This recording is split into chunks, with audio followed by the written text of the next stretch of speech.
otherwise, you see, I think Western elites are going to be in the process, are going to be trapping themselves. I think. I don't know.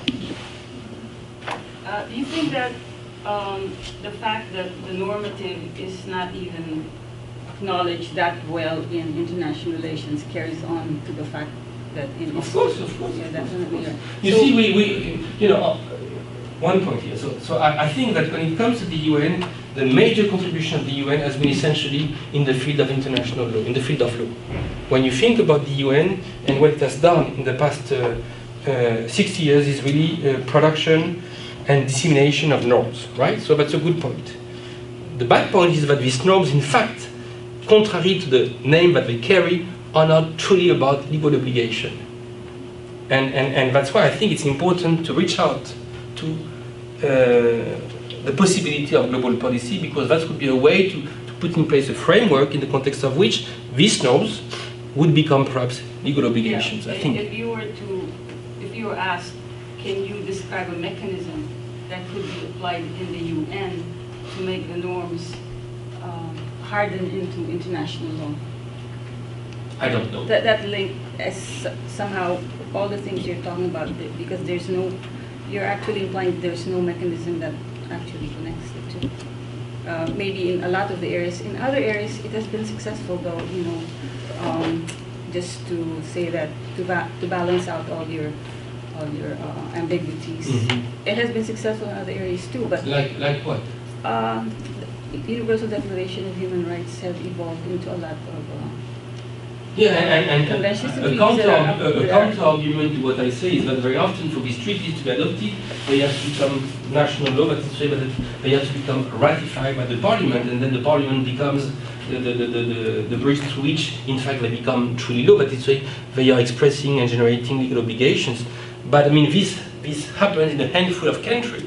In most of them, in fact, first of all, very often ratification doesn't happen. Think about the US and all the treaties having to do with children's rights. And then it's not because a state ratifies that then it becomes truly defining, binding policy. Think about the fact that Latin America has all these wonderful constitutions and it has nothing to do with reality. I agree with you, but I'm just thinking of a mechanism. If you were to think about it, what mechanism is missing to connect the two? I don't know. I mean, I don't know. I mean, the way, my angle for the moment. Thank you, Norman, for coming. Thank you. My angle is thinking further on global policy. But this is only one piece of the puzzle.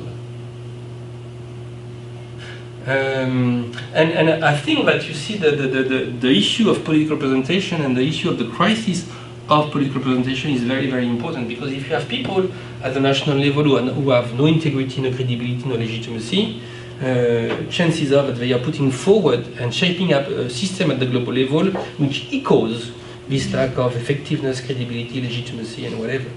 So you see the rotten of the political class at the national level is projected at the global level. And it is all the more the case since, in fact, most of the people who occupy positions of seniority in international organizations are not really appointed based on expertise and competence, but based on political patronage. So this is a major problem.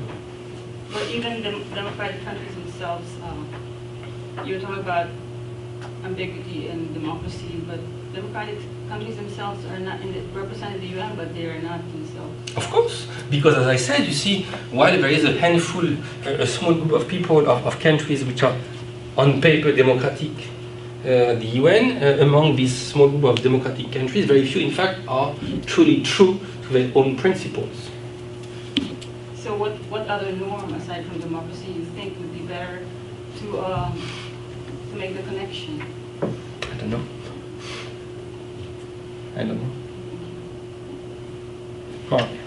You mentioned earlier how that there's this need to reform the UN institutionally. So if, say, Mr. Ban Ki-moon called you tomorrow and said, Dr. Coicaud, please reform the UN for us, do you think it would be more ideal to use pre-existing models of governance that have been used by other institutions like the EU or ASEAN or the AU, some form of national maybe model of governance in like a federal system, or do we have this need to create a wholly new one? Okay, two answers to this. First of all, he's never going to call me. Right? So I don't have to worry. I don't have to look for, I don't have to spend the night looking for the answer, because I'm not sitting next to my telephone waiting for his phone call. He's not going to call, right? He doesn't speak French anyway. Huh? He'll come visit you in person. I don't think so.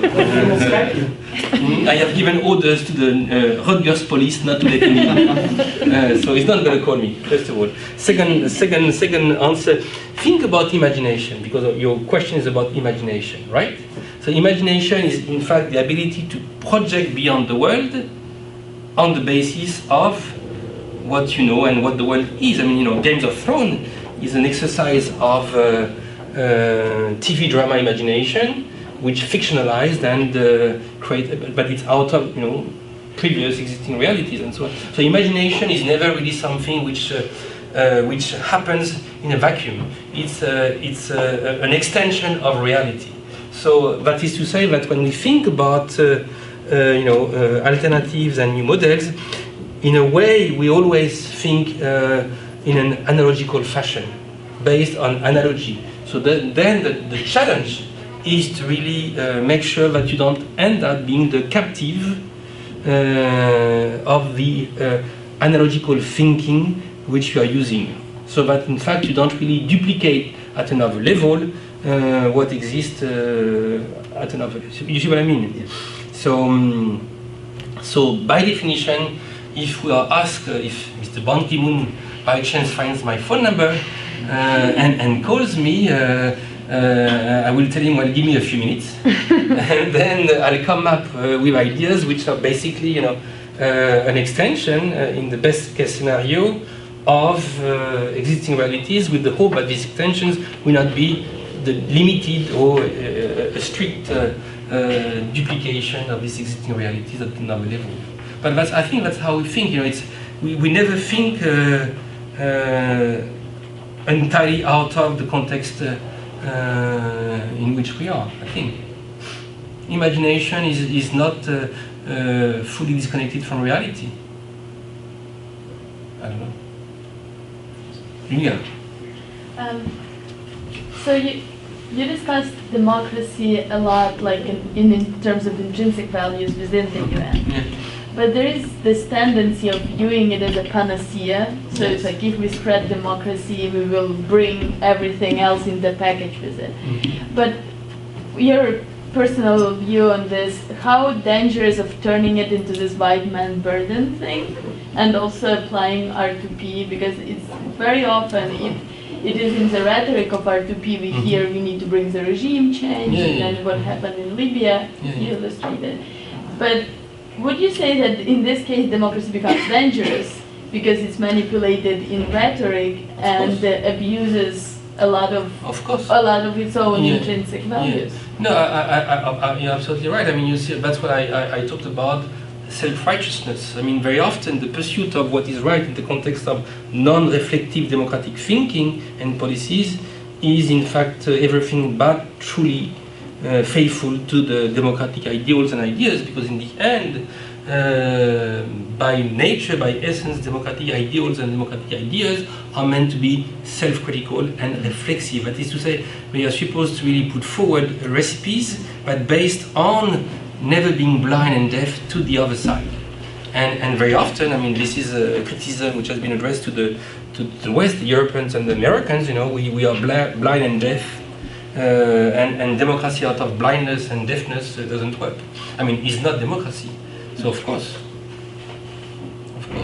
So in fact, you know, the democratic thinking and democratic dissemination requires a lot of humility and no arrogance at all. And of course, you know, it's much easier to be arrogant than to be humble. Because when you're arrogant, you know, you hide your weaknesses and don't think that you have to really think further. Well, humility is much more is essentially being aware essentially being aware of what is lacking in your recipes and policies and thinking, and therefore it's about, you know, going further, the next step.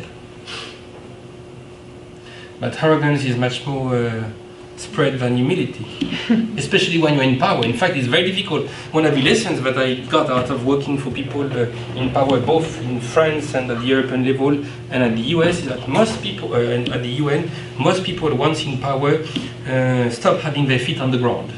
And that's the beginning of their demise. It's important to be humble when you're not in power. It's even more important when you're in power. Because if it is not the case, then think about what's the name of the young king who was killed Sunday night. Oh, wait. I haven't seen the show.